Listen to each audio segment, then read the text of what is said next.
अस्सलाम वालेकुम एवरीवन। कैसे हैं आप सब? आई होप कि सब अच्छे होंगे। तो फ्रेंड्स, आज बात करते हैं कि क्या अमेरिका ने ईरान में एक और अफगानिस्तान बना दिया है।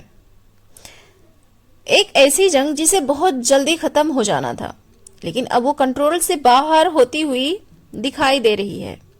सोचिए, जंग का चौथा दिन है, पूरा मिडिल ईस्ट आग में जल रहा है और हालात थमने का नाम नहीं ले रहे।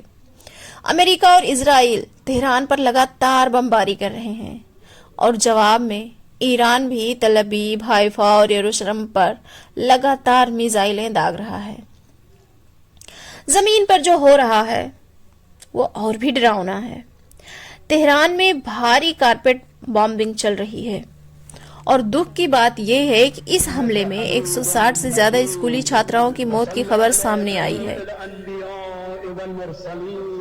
उधर रियाज और कुवैत में अमेरिकी दूतावासों पर भी हमले हुए हैं। स्थिति इतनी बिगड़ गई कि दोनों जगहों पर दूतावास बंद करने पड़े। मतलब साफ है, हालात पूरी तरह बेकाबू हो चुके हैं। और इसी बीच दुनिया की सबसे बड़ी सुपर पावर अमेरिका ने एक ऐसा ऐलान किया जिसने सबको चौंका दिया। अमेरिका ने कहा कि वो मिडिल ईस्ट में फंसे अपने लाखों नागरिकों को फिलहाल बाहर नहीं निकाल सकता। मतलब जो लोग वहां फंसे हैं उन्हें अपने हाल पर छोड़ दिया गया है। ये एक ऐसी स्थिति है जो पहले शायद ही कभी देखी गई हो। तो आखिर हो क्या रहा है? इस तेजी से बढ़ते संकट को समझने के लिए हमें 5 बड़े सवालों के जवाब ढूंढने होंगे। और पहला सवाल है, अमेरिका आखिर इस जंग में लड़ क्यों रहा है?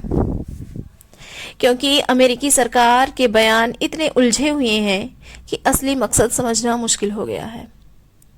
पहले दिन कहा गया कि ईरान के न्यूक्लियर प्रोग्राम को खत्म करना है।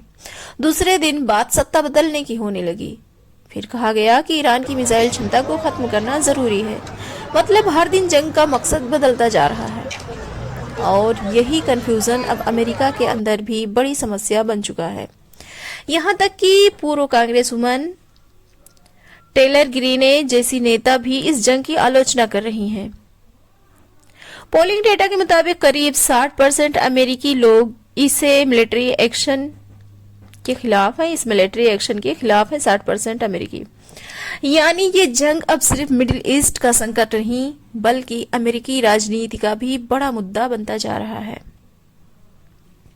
अब दूसरा सवाल, इस पूरे खेल में इजराइल और सऊदी अरब का क्या रोल है? कुछ विश्लेषकों का मानना है कि कहीं अमेरिका को इस जंग में ढकेला तो नहीं गया।